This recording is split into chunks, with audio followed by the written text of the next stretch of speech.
Section 1. You will hear a woman making a hotel reservation over the phone. First, you have some time to look at questions 1 to 4.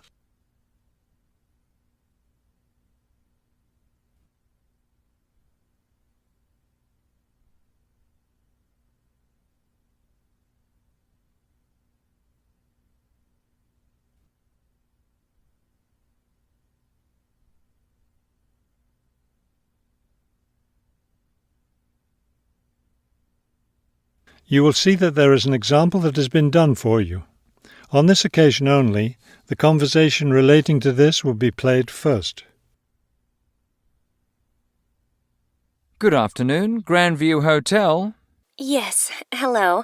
I'm planning to spend a few days in your city next week, and I'd like to, make a reservation. The man answers the phone. Grandview Hotel? So the word Grandview has been written at the top of the form. Now we shall begin. You should answer the questions as you listen, because you will not hear the recording a second time. Listen carefully and answer questions 1 to 4. Good afternoon, Grandview Hotel. Yes, hello. I'm planning to spend a few days in your city next week, and I'd like to, make a reservation. Of course. When did you want to stay here? Next week, Wednesday night and Thursday night. So that's February 13th and 14th. Yes, that's right. And how many guests will there be? Just me. So, do you have a room available? Yes, we do. I'll just need to take some of your information. May I have your name, please? Oh, right, yes. It's Roxanne Wilson. Wilson. Thank you, Miss Wilson. And may I have your credit card number?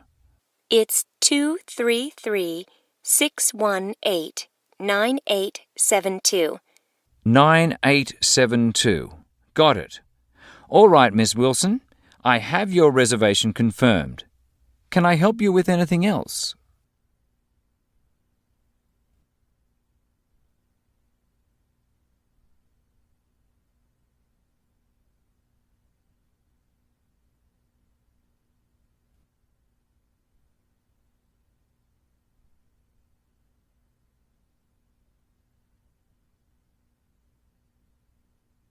Now listen and answer questions 5 to 10. Well, yes. I was wondering, since I'll have a couple of free hours Friday morning before I leave, is there anything interesting to see close to the hotel? Do you like museums? The art museum's very close by. I love museums, but not art. Can't stand it. I've heard your city has a very interesting science museum, though. Yes, but unfortunately it's closed in the winter. Are you interested in shopping?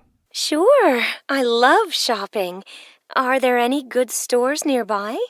Yes, we have a large shopping mall just 2 bus stops away. You take the bus to Monument Square, and it's just half a block from there. Just look for the post office, and you'll see the mall entrance next to it. Fabulous. What about lunch? I hear your city has good restaurants. Yes, there's a nice restaurant very near. It's just across the street from the park. Sounds good. I can have lunch, then walk in the park afterwards. I have one more question.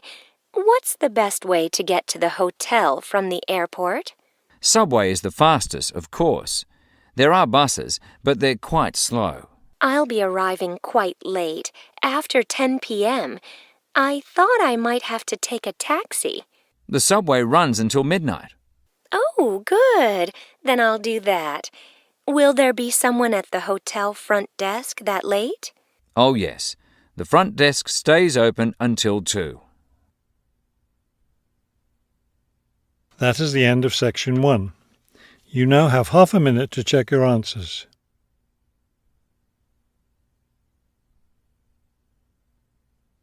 Section 2. You will hear a tour leader giving information about a bus tour. First, you have some time to look at questions 11 to 15.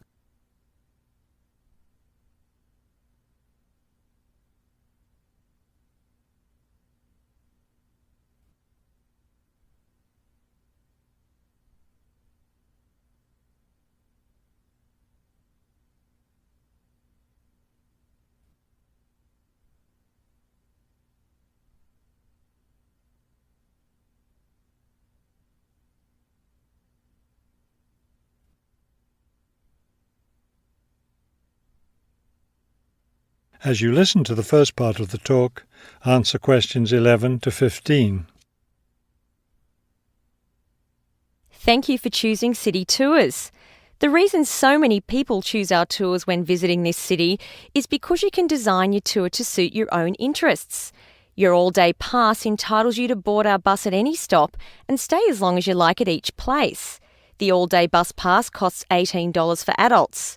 Children between the ages of 5 and 12 pay half the adult fare, and children under 5 ride for free. Our buses run every hour on the half hour, starting at 8:30 a.m. Our most popular tour is the Centre City Tour, which goes to all the major attractions in the centre of the city. From the starting point here at the tour bus office, the bus goes to the first stop, Hill Park. As you may guess, this park is located at the top of a small hill. The next stop is the fishing docks. Following that, the bus goes on to the third stop, Bay Bridge, located at the foot of the bridge which crosses the bay. The fourth stop is in the shopping district. Then the fifth and last stop is at Green Street.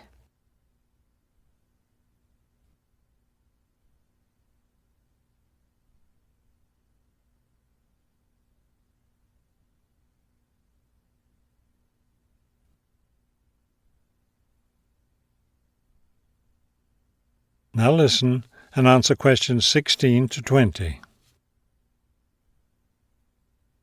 There are many interesting things to do and see on the Centre City Tour. At the first stop, you can enjoy a spectacular view of the bay, the city, and especially of the fishing docks, which are located at the foot of the hill. At the second stop, you can walk around and look at the boats. Fresh fish from the bay is also for sale here, since this is the place where the fishermen bring in their catch. The next stop is where some of the city's finest seafood restaurants are located, so you might want to plan a lunch stop here. You can eat fresh fish here, prepared in the traditional local way. The fourth stop is, of course, where you can do your shopping. Don't miss the opportunity to purchase some of our city's famous handmade baskets. You'll want to take several home as souvenirs of your visit to our city. Finally, at the last stop on the tour, you can visit one of the oldest buildings in our city, the theatre. This building was built over 400 years ago and is still used today as a place to see plays, musicals and other performances, as well as our annual film festival. That is the end of section 2. You now have half a minute to check your answers.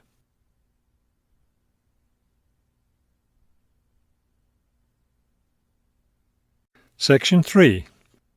You will hear a conversation between two students planning a research project.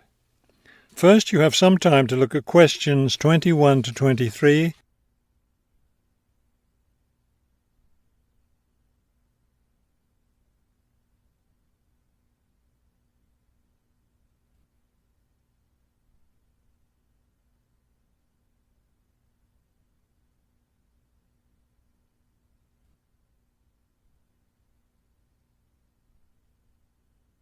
As you listen to the first part of the conversation, answer questions 21 to 23.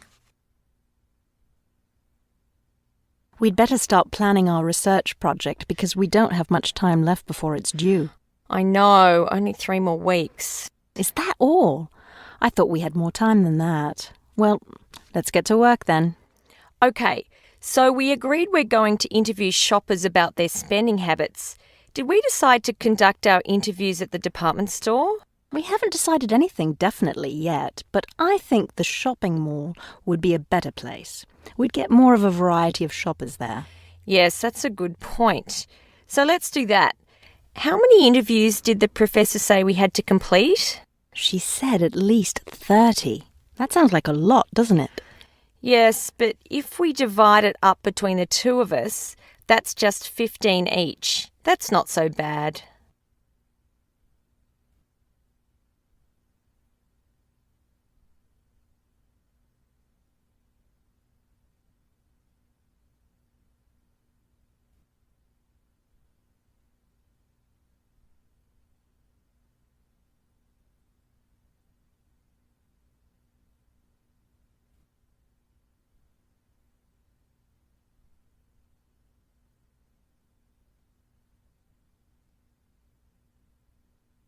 Now listen and answer questions 24 to 30.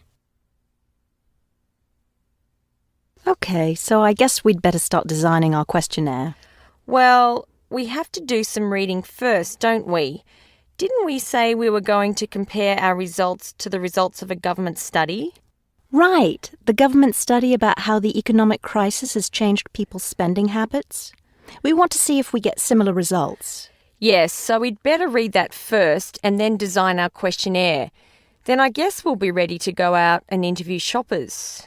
No, don't you remember? The professor said she had to approve our questionnaire first before we actually conducted the interviews. Oh, right. So we'll get her approval and then conduct the interviews. I think a Saturday would be the best day for the interviews because everyone's out shopping then. Right, we'll do it on a Saturday then. And let's also plan to get together the next day to analyse the results. It's best to do that while everything's fresh in our minds, don't you think? Sure, that sounds like a good idea. Okay, so then we're going to have to present our results to the class. Do you have any ideas for that? It's an important part of our grade, so I think we should plan it well. Well, I think the obvious thing is to prepare some charts showing our results and how they compare with the government study.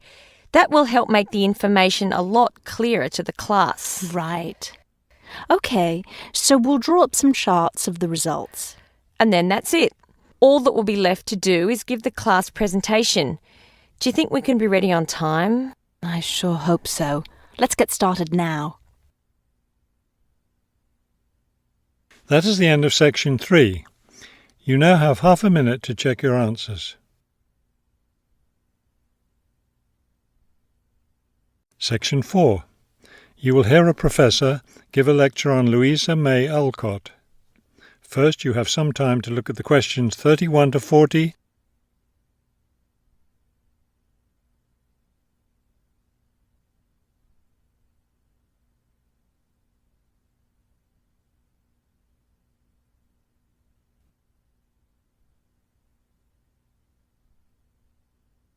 Now listen carefully and complete the timeline in questions 31 to 40.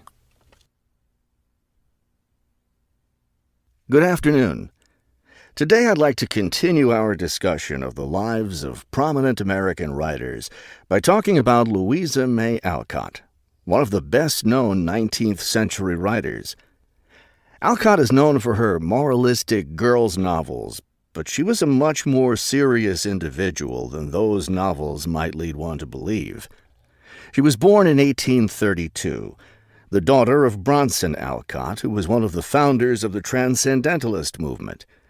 Bronson Alcott was a philosopher, but not a provider, and the family lived close to poverty. From an early age, Louisa was determined to find a way to improve her family's economic situation. As a teenager, she worked to support her family by taking on a variety of low-paying jobs, including teacher, seamstress, and household servant. Alcott also started writing when she was young. She wrote her first novel when she was just 17 years old, although it wasn't published until many years after her death. It was called The Inheritance. In 1861, the Civil War broke out. Alcott worked as a volunteer, sewing uniforms and bandages for soldiers. The following year, she enlisted as an Army nurse. She spent the war years in Washington, nursing wounded soldiers at a military hospital. While working at the hospital, she wrote many letters to her family at home in Massachusetts.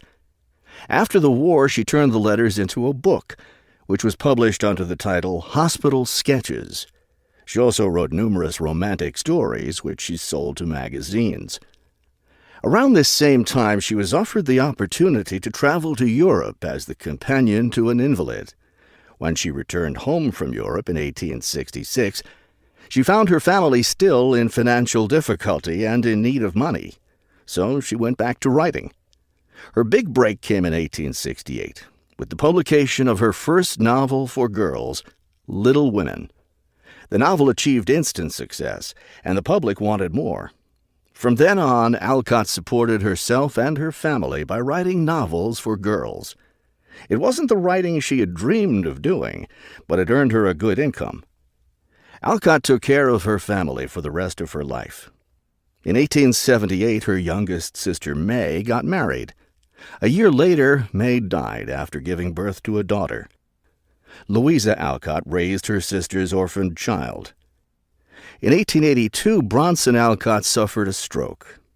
Soon after that, Louisa Alcott set up a house for him, her niece, her sister Anna, and Anna's 2 sons in Boston. Her mother was no longer living by this time. Alcott was still writing novels for girls, including 2 sequels to Little Women, Little Men and Joe's Boys. The latter was published in 1886. Louisa Alcott had suffered poor health ever since she contracted typhoid fever while working as a war nurse. She died in March of 1888, at the age of 55. She was buried in Concord, Massachusetts. That is the end of section 4. You now have half a minute to check your answers.